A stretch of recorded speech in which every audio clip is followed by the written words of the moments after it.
मेरे अंदर था या क्या था, पर मेहनत मैंने बचपन से करना स्टार्ट किया था। मैं 4 भाई था और अभी अगर बात करूं तो मैं 3 भाई हूं और आप ही लोगों की तरह जिंदगी में आगे बढ़ना चाहता था बचपन से, है ना। आप लोगों के अंदर ये ड्रीम होता है, बच्चे से पूछोगे क्या बने तो बोलेगा डॉक्टर बनेंगे, इंजीनियर बनेंगे, है ना, पायलट बनेंगे, ऐसे बोलते। तो मेरे सोच में भी ऐसे ही था कि जिंदगी में आगे पैसा कमाना है, अच्छा लाइफ करना है। लेकिन हर आदमी का एक जैसी जिंदगी होती नहीं है ना, हर आदमी का एक जैसा फैमिली, एक जैसा कंडीशन नहीं होता है और मेरा भी मेरे अकॉर्डिंग कंडीशन नहीं था। तो बचपन से मैंने काम करना स्टार्ट किया, है ना। अगर मैं दिल्ली में आने से पहले, दिल्ली जब आया था तो मेरा जो उम्र आप देखेंगे तो 10-11 साल के बीच में मेरा उम्र होगा। लेकिन उससे पहले मैं गांव में भी बहुत सारा काम बचपन से करना शुरू कर दिया था। मेरे पिताजी पे इतना पैसा, इतना चीजें नहीं था जो मुझे वो अच्छे से पढ़ा लिखा पाते और अच्छे से मुझे एक अच्छी लाइफ दे पाते। लेकिन मैं उस चीज से थोड़ा भी दिल में गिलवा और शिकवा नहीं है। शायद ऊपर वाला और मेरे फादर को करोड़पति बनाया होता तो मुझे बनने का मौका शायद नहीं मिलता। ये सौभाग्य ऊपर वाले ने मुझे दिया और मेरे हाथ में शायद लिखा था। तो दोस्त, आप मेहनत की बात करेंगे तो छोटे छोटे काम मैंने बहुत सारे करे। जैसे कि लोगों का घर बनाते हैं तो बोलते हैं क्या चुनाई कराना, है ना, उसमें भी मैंने काम करा और 70 रुपए मिलते थे उसमें। कितने? 70 रुपए मिलते थे।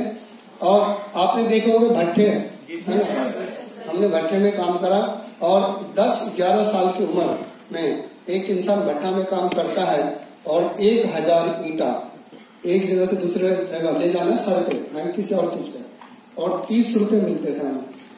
वो वाली जिंदगी लाइफ में था और भी बहुत सारे काम करा। मेरे पापा मुझे कितने बार उन्होंने छोटे छोटे नौकरी भी लगाए।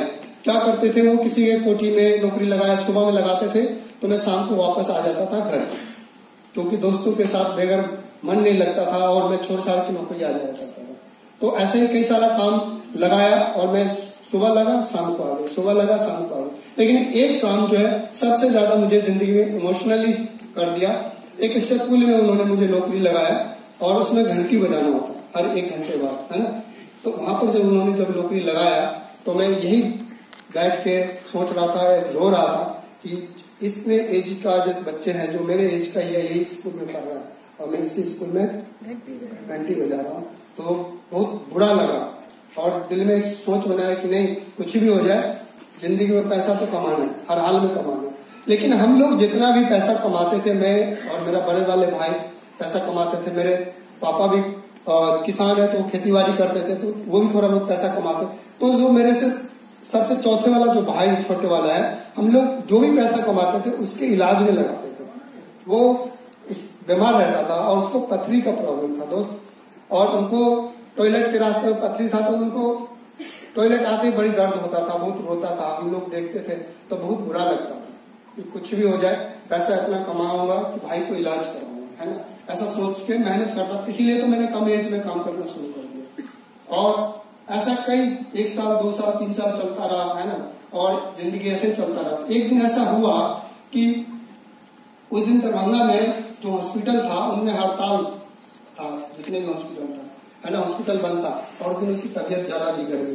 तो बिगड़ गया तो गांव का जो डॉक्टर होता छोटा मोटा, उनके पास लेके गए। वो पानी का बोतल उन्होंने उनको चढ़ाया और जब ज्यादा हालत खराब हो तो उन्होंने बोल दिया कि इनको ना बड़े हॉस्पिटल में ले जाओ। तो बड़े हॉस्पिटल में मेरे पापा बोले कि ठीक है लेके जाएंगे। लेकिन क्या हुआ, पापा के पास तो पैसा नहीं था। तो मेरे जो चाचा लोग हैं, जो मेरे रिश्तेदार लोग हैं, वो पापा के साथ जाने के लिए रेडी नहीं हो रहे। क्यों नहीं हो रहे थे? क्योंकि हॉस्पिटल जाने के लिए पैसा चाहिए और वो मेरे पापा पे नहीं थे और लोग इसलिए उनके साथ जाने के लिए तैयार नहीं। तो मेरा बुआ जो है बड़ी वाली, उन्होंने बोला मैं चलूंगा। और मेरा जो बुआ और मेरे पापा जो है गोद में लिया मेरे भाई को और वो दरभंगा में इलाज के लिए उनको लेके गए। और एक हॉस्पिटल, 2, 3, 4, 5 कई हॉस्पिटल में उन्होंने चक्कर काटे, रिक्शे पे बैठ के, कुछ पैदल चलकर, और कोई ही हॉस्पिटल में उनका इलाज नहीं मिला। और जब शाम को जब मेरा भाई आया तो डेड बॉडी के साथ आया था दोस्त। तो उस दिन दिल्ली में जो है तूफान देखा हुआ समुद्र में, जैसे लहर मारता है ना तो आसमान को छूटा है, वो तूफान दिल में आई थी। कुछ भी हो जाए, काम या अच्छा हो, काम या गलत हो, उससे मेरे को कोई लेना देना नहीं। जिंदगी में पैसा कमाऊंगा या मेरे पे डिग्री हो या नहीं, ये डिसाइड मैंने 10-11 साल पहले एक स्ट्रॉन्ग रीजन था मेरे पास, एक मजबूत रीजन था जिंदगी में आगे बढ़ने के लिए। एक मजबूत रीजन के साथ डिसाइड किया और पिताजी को बोला कि आप मुझे दिल्ली भेजो, क्योंकि मैंने खुद ही डिसाइड किया मैं आसपास में नौकरी पकड़ता हूँ, मेरे को मन नहीं लगता है और छोड़ के आ जाता हूँ। तो पापा के बोला कि मुझे दिल्ली भेजो। अगर मुझे दिल्ली में मन में आया भी दोस्तों का ख्याल तो मैं आ ही नहीं पाऊंगा, ऐसा सोच के मैंने डिसीजन लिया। और मैं 1 महीना 2 महीना लगा उनको 250 रुपये इंतजाम करने में किराया दिल्ली के लिए, और मेरे बड़े वाले चाचा दिए थे उधार 250 रुपये, और वो पैसा से 207 रुपये का टिकट हुआ था। एक गाड़ी आती दरभंगा से दिल्ली और यहाँ से अमृतसर तक जाती है, वो उसका नाम है शहीद। जैसा उस गाड़ी का नाम है उस गाड़ी का काम भी वैसा ही 36 घंटे में पहुंचाया था मुझे वो दिल्ली, और ट्रेन में सीट नहीं मिले थे, छत पे बैठ के आया था। उस आज की बात नहीं कर रहा हूँ, 1998 में आया था दिल्ली। कई लोगों का जन्म जो है 2000 का हुआ या है ना, 1998 में आया था मैं, छत पर बैठ के आया था मैं। 250 रुपये मुझे मिले थे घर से, और 20-30 रुपये बचे थे तो एक कैब खरीदा मैंने।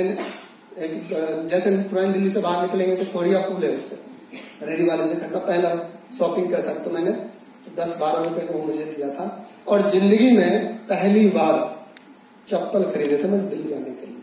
तो वही चप्पल कैसे खरीदा, गांव में वो जो होता ना गेहूं कटता है मशीन में, तो उन्होंने बोला भाई मेरा गेहूं कटवा देगा तो 50 रुपये दूंगा। तो मैंने बोला ठीक है, और मैंने उसको कटवा दिया था। और उस 50 रुपए के लिए मेरे कम से कम 6-7 महीने मुझे रुलाया होगा देने के लिए। तो मैंने लास्ट टाइम उसको बोला देख भाई मैं इतने तारीख को जा रहा हूँ दिल्ली, अगर देना हो तो दे देना, नहीं तो कोई बात नहीं रख लेना। तो उसने बोला नहीं दे दूंगा। 50 रुपये दिया, और रिलैक्सो की चप्पल सोचो 12 साल की उम्र में मैंने खरीदा था, चप्पल मैंने अपने पाँव में डाला था। ये दिक्कत, ये परिस्थिति थी मेरी जिंदगी में, और दिल से चाहता था लाइफ में बस मौका की तलाश था, जिस दिन मिल गया ना उस दिन चूकूंगा नहीं। कहता ना आदमी एक बार जिंदगी, जो आदमी बैठ के होता है ना और उसको बोलता भाई डॉक्टर बोल देता आखिरी वक्त है इसका, तो वो एक ही बार बोलता है बस एक मौका दे दो जिंदगी में, जो अधूरा काम रह गया वो करके ही मानूंगा। दोस्त ये एटीट्यूड था मेरा कि एक बार बस ऊपर वाला मौका दे दो आगे बढ़ने के लिए, फिर चुकूंगा नहीं। कुछ भी करना पड़े, जितना भी मेहनत करना पड़े करूंगा, पर मौके से चुकूंगा नहीं। दोस्त जब दिल्ली आया ना तो नौकरी लगी, मेरा पहला नौकरी, जिसकी जो सैलरी था 900 रुपये था मेरा, उसमें 900 रुपये से स्टार्ट हुआ था। और भी नौकरी में लगने से पहले 1 हफ्ता तो मैं रोया हूँ, क्योंकि दोस्तों का याद, घर वालों को याद आता। तो घर वाले को बोला तो उन्होंने बोला कि मन नहीं लग रहा है कोई बात नहीं, 1-2 हफ्ता रुको, पैसा इंतजाम करता है तुम्हें वापस भेज देंगे, और जब तक मैं नौकरी ढूंढ लेता जब तक कुछ काम करो तुम। फिर हुआ क्या, जब काम में लगा, धीरे धीरे काम में मन लगने लग गया। फिर उस दिन से लेके आज तक दिल्ली में ही ज्यादातर मैंने टाइम दिया। आपको बता दूं अभी मेरे ख्याल से एक 20 साल के बाद मैं घर गया था। 20 साल बाद जब मेरा मम्मी का डेथ हुआ था 2013 या 14 में, तब मैं घर गया था लगातार यहाँ पर। भगवान राम भी 14 साल में चला गया था अपने घर। एक जुनून था कि कुछ भी हो जाए। मेरी खुद सगी बहन की शादी थी जब मैंने स्मार्ट वील शुरुआत ही किया था।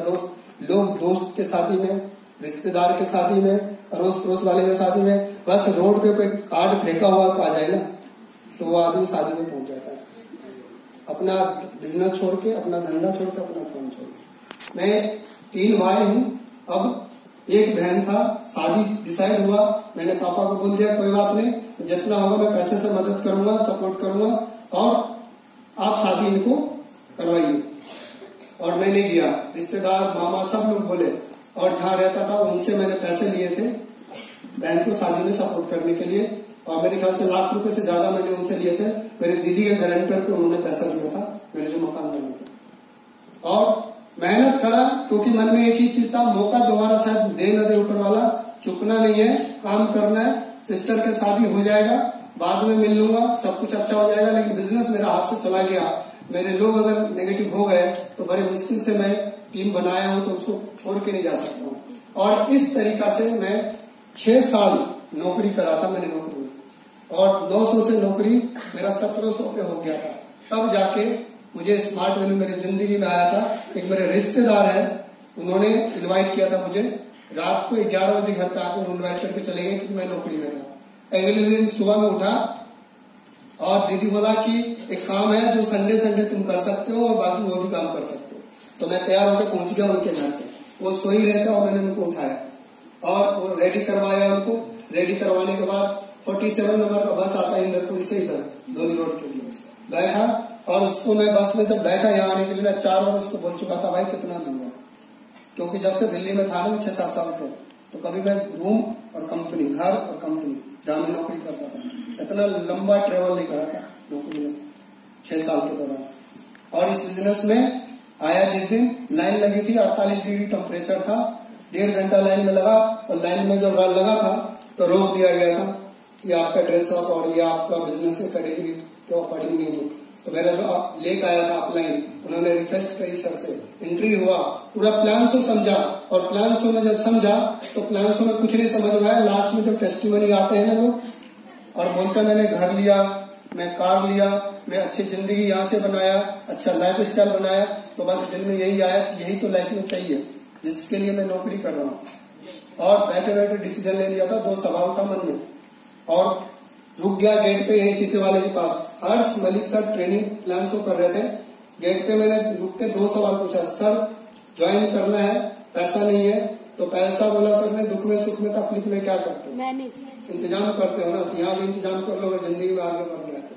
दूसरा बोला सर मैं पढ़ा लिखा नहीं हूँ, मुश्किल से नाम लिख पाता हूँ, ऐसा मैंने बोला था। तो सर बोला हमारे यहाँ ट्रेनिंग होता है, आप आना शुरू करो, सीखना शुरू करो, धीरे धीरे आप डेवलप होता हो। उसके बाद कोई तीसरा सवाल आज तक नहीं पूछा मैंने। लोग होते ना स्टार्ट करने के बाद बहुत सारे सवाल आते हैं, किंतु परंतु जंतु, मैंने आज तक नहीं पूछा दोस्त। और काम करना स्टार्ट किया, वो भी काम ऐसे नहीं स्टार्ट किया, पैसे अरेंज करने में भी बड़ी मुश्किल लगी थी मुझे, 4-5 दिन लग गया था। रो रहा था बैठ के, ऊपर वाले से यही कह रहा था अगर आपने इतना बड़ा स्मार्ट वैल्यू दिया तो मुझे पैसे भी देते।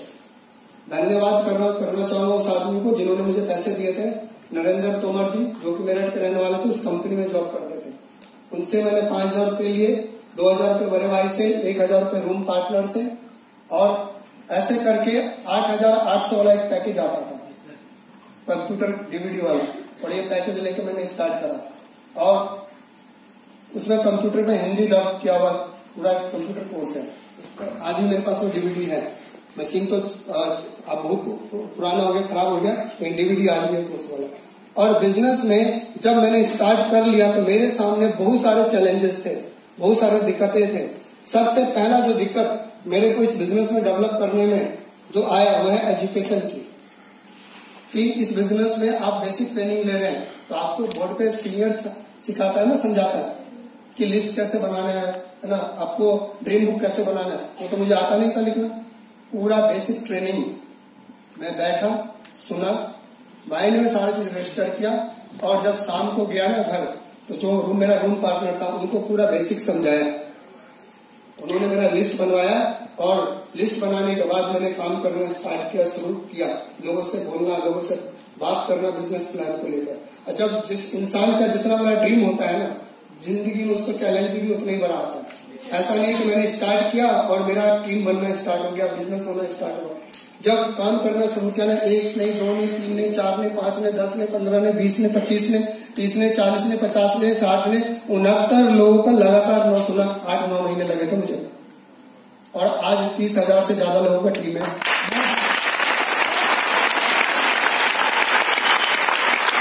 और ये हुआ कैसे? इसलिए हुआ कि मैं रिजेक्शन से कभी नहीं डरा, मैं रिजेक्शन से कभी नहीं घबराया, मैं रिजेक्शन से कभी परेशान नहीं हुआ। जिस टाइम मुझे रिजेक्शन मिल रहे थे उस टाइम मैं बिजनेस को दिल से सीख रहा था। और सर ने बोला था ज्वाइन करे तो बेस्ट, नहीं तो नेक्स्ट, हाथ साफ करते जाओ। जितना ज्यादा हाथ साफ करोगे उतना ज्यादा आपके अंदर टैलेंट निखर के आएगा। और यही करा मैंने, फॉलोअप पे गया, कभी सिंगल भी इन्वाइटी को फॉलोअप किया, सामने बैठा, कई बार तो 5-5, 6-6 बैठ जाते, तुम सबको समझाओ। और उस दौरान मेरे पास डीडी नहीं आते थे, रिजल्ट नहीं आते थे, पर मेरे मन में, मेरे दिल में, मेरे दिमाग में, मेरे शरीर में, मेरे आत्मा में कॉन्फिडेंस लेवल बढ़ रहा था कि बिजनेस होगा कैसे। और करता गया। जब 70वां आदमी स्टार्ट किया है मेरे साथ बिजनेस में ना, तो फिर मुझे टाइम ही नहीं लगा बिजनेस को खड़ा करने में, या वो बेसिक ट्रेनिंग समझाना हो, या इस बिजनेस का 1-to-1 समझाना हो, या प्लान को देना समझाना हो, या डीडी कैसे निकालते ये समझाना हो, और हमने काम करी और करा तो सिर्फ और सिर्फ 4 से 5 महीने में 250-300 लोगों को हमने टीम बना दी थी। 250 से 300 लोगों को टीम बनाई। और यहाँ पर 3 प्लान से होता था इसी हॉल में। फर्स्ट प्लान से मैं इन्वाइटी बैठाता था और ये कोटला में पहला टीम बना था मेरा, ये कोटला में। जैसे क्लोजिंग किया इन्वाइटी को भेज दिया, दूसरा प्लान से मैं इन्वाइटी को बैठाया और एक एसोसिएट को छोड़ दिया कि ठीक है जब तक तुम देखो, जैसे प्लान खत्म होगा बोल देना। और पैदल यहाँ से दौड़ के चला जाता था 3-4 एसोसिएट के साथ उसको फॉलोअप करने। और जब तक एक ही इन्वाइटी मिलेगा ना, एक को ही फॉलोअप करके फटाफट दौड़ के आ गया, क्योंकि 10 मिनट लगते थे जाने में कोटला। और फिर दूसरे प्लान शो, तीसरे प्लान शो, और रात को 11 बजे कभी प्लान शो के बाद ना घर नहीं जाते थे कि प्लान शो के बाद घर जाएंगे, फिर उसके बाद तैयार होकर फिर से फॉलोअप करेंगे, यहीं से फॉलोअप करता था। क्योंकि वो जो टीम बनी थी ना स्पीड में, वो ऐसे नहीं बनी थी, उसके पीछे खूब मेहनत करा था बना। लेकिन उस वक्त जब मुझे रिजेक्शंस मिल रहे थे ना, चैलेंजेस मिल रहे थे, और उस वक्त अगर मैं घबरा जाता, परेशान हो जाता, तो शायद बिजनेस मेरे से नहीं होता, मैं शायद बिजनेस में नहीं होता, आज स्टेज पे नहीं होता। जिस हॉल में मैं बैठ के प्लान समझाता ना, आज उसी हॉल में आपके सामने ट्रेनिंग दूंगी। उसी हॉल में प्लान समझाता। आप सभी लोगों को मैं यही बताना चाहूंगा कि बिजनेस में आप लोग हैं, दिक्कत आएंगे, चैलेंजेस आएंगे, रिजेक्शंस आपको मिलेगा, और आपको बस इस बिजनेस में टिके रहना है। काम करना स्टार्ट किया, टीम बनना शुरू हुआ। टीम बनना जब शुरू हुआ तो जब 9वें 10वें महीने में पहला चेक आया, काम करता रहा, दूसरा चेक आया, काम करता रहा, तीसरा चेक आया, काम करता रहा। जब चौथा चेक आया था ना सब यहाँ डेंटल हॉल में, जब स्टेज पे सर बुला रहे थे और मैं नहीं आया, तो सर ने पूछा क्या हुआ, तुम आज ट्रेनिंग में नहीं, तुम्हारा चेक आया। तो मैंने बोला सर मेरे पास किराया नहीं है इसलिए नहीं आ पाया। तो बोला कोई बात नहीं, फटाफट आ जाओ, और चेक आया आपका। अच्छा पहले जो चेक आया तुमने फिर उसको क्या किया, ऐसे बोला था सर ने। मैं कहा सर वो चेक रखा हुआ है। तो बोला उसमें अकाउंट में डालोगे तो पैसा आएगा। मैं कहा सर अकाउंट तो मेरे पास है नहीं, क्योंकि मेरे पास दिल्ली का आईडी प्रूफ नहीं था कुछ भी। तो बड़े मुश्किल से जहाँ पे मैं रहता था, मकान मालिक उन्होंने एक लेटर लिखा कि मेरा किराएदार है, मेरे बिहाफ पे इनके अकाउंट ओपन किया जाए, और एक लेटर हर्ष मलिक सर स्मार्ट वेन्यू से टाइप करके दिए थे मुझे। इसमें त्रिमूर्ति सर का साइन था, उनका स्टैम्प था। और जब जाकर मेरा अकाउंट खुला था 12वां महीना में स्मार्ट वेन्यू के पैसे मेरे हाथ में आया था। और उसके बाद है, आपको बता दूं वो दिन है और आज का दिन है, कभी अपना चेक नहीं रोकने दिया। महीने में 1 चेक हो, 2 चेक हो, 3 चेक हो,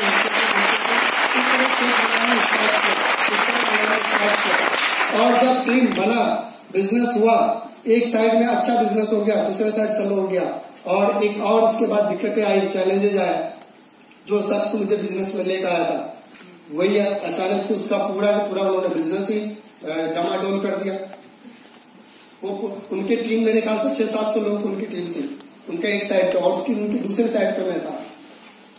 और अचानक जिस ऑनलाइन करके कोई कंपनी आई और उनमें उनकी टीम प्लान समझने लगी और चले गए, अपलाइन भी चला गया। जब आपके सामने कोई टीम बनती है, आपका अपलाइन पीछे है, उसका चेक बन रहा है, और एकदम से 600 लोग चला गया ना, तो आपको दिमाग से आ जाएगा कि भाई क्या हुआ, मैं अकेले कैसे करूंगा, कोई तो है, बचा ही नहीं ऊपर से लेके नीचे तक। और उसके बाद सर ने भी बोला कोई बात नहीं तुम खुद ही करो। हर सर ने एक बार उस टाइम पर उंगली छोड़ दी, लगातार करता रहा। वो टीम बनी थी, फिर स्लो हो गई, पूरा टीम स्लो हो गया, फिर करता रहा। फिर 5-6 महीने बाद टीम बना, और फिर मैंने हर सर को रिक्वेस्ट किया कि सर आप मेरे टीम में एक ट्रेनिंग कर दीजिए। और सर जहां मैं रहता था सर वहां आए। ये मेरे बड़ी बात है मेरे लिए, और मैं किस्मत वाला हूँ कि सर वो टीम के रूम में जिसमें मैं रहता था ना, 900 रुपये रेंट देता था, उस रूम में भी मेरे सीनियर हर सर आके मुझे सपोर्ट किए और मेरे टीम को ट्रेनिंग देके गए थे। और फिर बिजनेस होना स्टार्ट हुआ, फिर गिरे उठे, बार-बार दिक्कतें आई, और आज आपके सामने रिजल्ट है। सब लोग इस बिजनेस में स्टार्ट करते, सबको ड्रीम बुक के बारे में बताया जाता है, मुझे भी बताया गया था, और मैं तो ड्रीम के लिए ज्वाइन हुआ था। मेरे पास तो मकसद ही एक ही मकसद था, इस बिजनेस में ड्रीम पूरा करना, यानी अपनी फैमिली की दिक्कत और परेशानी खत्म करना। सबसे पहला ड्रीम, सिस्टर के शादी में जितना भी पैसा लगा उनके ऑल शादी का खर्चा का पैसा मैंने चुकाया, फादर के लाखों रुपए कर्ज इस प्रोग्राम के माध्यम से। जब हम छोटे थे तो हमारे घर में जब बारिश होता था ना हमारे यहाँ, तो हम सोते नहीं थे रात को। पानी जितना बाहर हो रहा उससे ज्यादा घर में हुआ करता था, टपकता था घर, मिट्टी का घर था। एक ड्रीम बनाया था घर लेना है, और आज गांव में भी अच्छा घर बनाया। छोटे वाले भाई को दुकान बना के दिया, 10 लाख रुपए इस दुकान का वैल्यू है। और वो ड्रीम इस प्रोग्राम के माध्यम से पूरा कर पाया, जो मैंने ड्रीम बुक में सोचा नहीं था, और मेरा हिम्मत भी नहीं था कि शायद ऐसा हो पाएगा। दोस्त, दिल्ली में आज भी लोग 80% लोग रेंट पे रहते हैं, किराएदार हैं। मैं भी रेंट पे रहता था। रेंट पे रहने वाले के लिए बहुत समस्या होता है। जैसे आपका महीना कंप्लीट हुआ, पैसे के लिए आपको मकान मालिक दरवाजा खटखट करना चाहिए। दूसरा बात, आप एक फ्लोर पे रहते हो, उसके 4 कमरे हैं, वॉशरूम 2 है, आप लाइन में खड़े रहो, आपको बुरा लगता है वहां पर कि भाई अपने को बहुत पैसा कमाना है और अपना अच्छा वाला घर होना चाहिए, तो ये वाला झिकझिक से निकलना है। पानी जब होता है ना, तो एक पाइप होता है और 4 फैमिली भरेगा, तो वहां पर बहस होता है। ये सारे चीज जो लोग रेंट पे रहते हैं ना, उनको पता है कि ये सारे चैलेंजेस होते हैं। उन सभी को बोलूंगा कि दिल में आपको एक आग होना चाहिए और एक गोल सेटिंग कर लीजिए कि मुझे स्मार्ट वैल्यू दिया ऊपर वाला, तो 101 करोड़% आप घर खरीद लोगे अगर आप माइंड से करोगे। और यहाँ से मैंने 60 लाख रुपए से ज्यादा कीमत के घर खरीदा भी।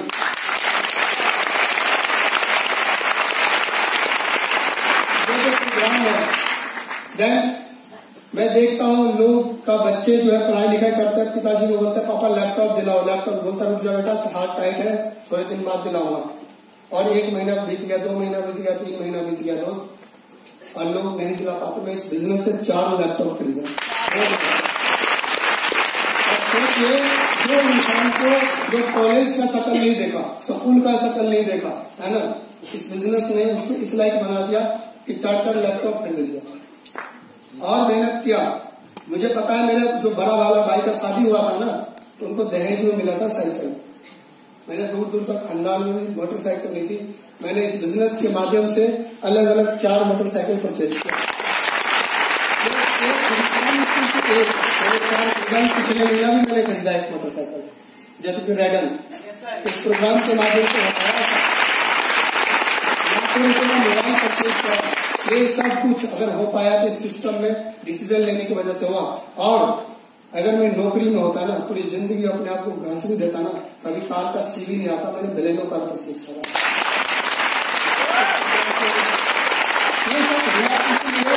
क्योंकि जब मैं बिजनेस में आया था ना, तो मेरे पास एक स्ट्रॉन्ग रीजन था बिजनेस में काम करने के, मजबूत रीजन, जो मुझे एजुकेशन नहीं है। सोचिए, सोच के देखिए, आपका जो बिजनेस है, हमारा जो बिजनेस है, लोगों को एजुकेशन के बारे में बताना है ना, लोगों का हेल्थ के बारे में बताना। जो इंसान बता रहा है उसका खुद का को अपने बिलीफ सिस्टम को, अपने आप को कमजोर नहीं माना, फुल कॉन्फिडेंस में बताया लोगों का बिजनेस। इसीलिए टीम बना। लोग उस टाइम पे मेरे लिए बहुत सॉफ्ट बहाना है कि सर मैं कैसे प्लान करूंगा, मेरे को तो एजुकेशन लिखना नहीं आता ढंग से। बोल सकता था ना, और मैं बोल के निकल सकता था। क्या सर का नुकसान होता? मेरा नुकसान होता, मैं नहीं कामयाब हो पाता, मैं इस बिजनेस में आपके सामने नहीं होता। तो मैंने कभी अपने आप को रोका नहीं, कहीं मैंने काम करना शुरू किया। मुझे पता है जब मैं फॉलोअप करता था ना, तो फॉलोअप मेरे साथ जो एसोसिएट होता उसको बोलता भाई देख, लिखने का काम तुम्हारा है, जो क्वेश्चन पूछेंगे तुम लिखते जाना ध्यान से, और बस तुम हमारे सामने रख देना, फॉलोअप हम कर देंगे। 5-7 क्वेश्चन होता था। जो मोहम्मद अकबर जी बता रहे हैं, न्यू ताज में, सदर में एक जगह है न्यू ताज, उस जगह का नाम है, वहां पर कब्रिस्तान है। हमने कब्रिस्तान में 8 बजे 9 बजे रात को बैठ के फॉलो करते थे, लाइट चलता था, इसलिए इनवाइटी को पकड़ के लाता था उसे। वहां पर कोई टेंशन भी नहीं, कोई आता भी नहीं था, भाई डिस्टर्ब भी नहीं था, वहां कोई बोलने वाला नहीं था। ठीक है ना। आप कहोगे बिजनेस, मुझे न्यू ताज में आपको बता दूं, वहां पर जो है जितने भी बड़े बड़े भैंसा का सिंग लगा हुआ है, टांग लगा हुआ है, कटा हुआ है, खून बह रहा है, नदी बह रहा है, और मैं वहां बीच में जाकर फॉलो किया। कमजोर दिल का नहीं था मैं। लोग आंख उल्टी हो जाते, लोगों को परेशान, मैंने परेशान, क्योंकि मेरी टीम में अधिकतर लड़के जो था, इमरान करके एक लड़का स्टार्ट किया था, उसके साथ मैं काम कर रहा था, और उसका लिस्ट ही वहीं का था, उसका लिस्ट ही उसी एरिया का था। मैं उसको ये नहीं बोल सकता भाई मैं नहीं जाऊंगा। मैंने बोला कोई बात नहीं, तुमने स्टार्ट किया, मदद करने के लिए मैंने बोला था, मैं सपोर्ट कर रहा हूँ। और हमने वहां से भी टीम बनाया। ठीक है, तो कभी भी इस बिजनेस में आप डेवलप होने आए हो, कामयाब होने आए हो, मैं बहुत सारे लोगों को बहुत देखता हूँ, उनको 1 महीना हो गया, 2 महीना हो गया, 1 साल हो गया, 2 साल हो गया, 3 साल हो गया, उन्होंने कसम खा रखा है मैं जहां से ज्वाइन हुआ वहीं रहूंगा। ये जो लीड है आप देख लें, ये लीड है ना, ये 22वां लीड है ना? Yes sir. आप में से कई लोग यहाँ पर बैठे हुए हैं जो पहले लीड से इस प्रोग्राम में आ रहे हैं। यस या नो? कई लोग आप में से 10वें लीड से आना स्टार्ट किए, कई लोग आप में से 11वें लीड से आ रहे हैं, कई लोग इस प्रोग्राम में 8वें, 5वें, 6ठे लीड से आए, यानी आपने 10-10 लीड प्रोग्राम अटेंड कर लिया। क्या आज आपको ये समझ में नहीं आया या आप ये नहीं सीख पाए कि बिजनेस में मैं ज्वाइन क्यों हुआ? क्योंकि अगर आप देखोगे तो 10वें लीड में जब आप यहाँ आना स्टार्ट किए थे, जो आपका स्टेप बना था वो स्टेप आज भी अकाउंट में आपका शो कर रहा है, उसके अगला स्टेप नहीं बना। एक बार जब इंसान ना और प्लेन उड़ाना सीख गया ना तो क्या भूल जाएगा क्या? और प्लेन बनाना सीखा तो भूल जाएगा क्या? कोई बाइक खराब हो गई उसको बनाना सीखा, भूल जाएगा क्या कैसे बनाता? तो दोस्त, आप इस बिजनेस में जो 5 पिलर है ना, उस पिलर में आपको मेहनत करना चाहिए। सबसे पहले तो खुद का वाई पार्ट है क्या, है ना, कि मैं इस बिजनेस में आया क्यों। तो मेरे साथ एक स्ट्रॉन्ग रीजन था, जब मैं अपने आंखों के सामने अपने भाई को जाते हुए देखा। क्या जरूरी है कि सबको ऐसा ही होना चाहिए कि ऐसा होगा तभी उसको लाइफ में काम करना चाहिए? तो आप हो सकता है जो आपने एजुकेशन लिया आप उससे बेहतर चाहते थे, नहीं मिला, पर आप ये भी तो सोच सकते हैं कि अपने से बेहतर एजुकेशन अपने छोटे भाई को दिलवाऊंगा। आपका मम्मी पापा, आपका सिस्टर 18, 19, 20, 21 का हो गया, उनके आंखों में देखो कि वो कितना परेशान है उनका मैरिज करवाने के लिए, और उनके पास पैसा नहीं है उतना जितना उनको चाहिए मैरिज के लिए। क्या वो आपको नहीं दिखता है क्या? क्या आपकी मम्मी का पापा का 10 तारीख आते ही झिक-झिक होना स्टार्ट हो जाता है कि अभी ये बिल देना है, अभी स्कूल का फीस जाना है, बिजली का बिल जाना है, इधर रूम रेंट जाना है, और उनमें जो झिक स्टार्ट हो जाता है? क्या आपको दिखता नहीं क्या? ये रीजन नहीं होना चाहिए कि स्मार्ट वैल्यू में चेक कमाने की। आपके पापा परेशान है, मम्मी परेशान है, भाई जिस स्कूल में आप पढ़ के निकल गए उसी स्कूल में भाई पढ़ रहा है, आप पैसा कमा के बड़े स्कूल में नहीं भेज सकते थे क्या? ये सब कुछ आपके सामने हो रहा है, लेकिन आप इस बिजनेस में जहाँ पे सोने का खान मिला है फिर भी हम उसको उठा नहीं पा रहे। क्यों पता है? क्योंकि आज भी हर आदमी अपने दोस्त से मिलने चला जाता है ना, रिश्तेदार से मिलने चला जाता, भाई और बहन से मिलने चला जाता, सबसे बातें करता है। क्या आप खुद से मिलने जाते हो कभी? जब मिलने नहीं जाते तो आपको फर्क कैसे पड़ेगा कि आप जो बिजनेस कर रहे हो उसमें आपका 1 साल हो गया, उसमें आपका 2 साल हो गया, उसमें 6 साल हो गया। मैंने जहां स्टार्ट किया था, मैंने जो स्टेप कमाया था आज भी वही स्टेप कमा रहा है। फ्रेंड, जब इस बिजनेस में आया था ना, मैं अपने आप को देखता हूँ, और आज जो लीडर्स, आज जो लोग बिजनेस करते फिर उनको देखता हूँ। मेरे पास एजुकेशन प्रॉब्लम था, मेरे को कोई यहाँ पर फैमिली सपोर्ट नहीं था, क्योंकि इस बिजनेस में रात के 11 बजे ही फॉलोअप करके जाता था ना, मेरे पे 2 ही शॉट होता था, और उसको धो के तार पे सुखाता था, इसलिए कि प्रेस का पैसा नहीं होता था। मैं खुद ही खाना बनाना है, फिर अगले दिन सुबह फिर से 7 बजे 6 बजे निकल जाना है, खाना बनाया, रोटी रखा बैग में, पानी रखा बोतल और निकल गया। शाम को आना है 11-12 बजे। इस तरीके से काम हमने करा था। तो ये सब कुछ हमने फेस करा, दिक्कत परेशानी, इसलिए इस बिजनेस में यहाँ तक पहुंच पाया और आज मुझे सुन पा रहे हैं।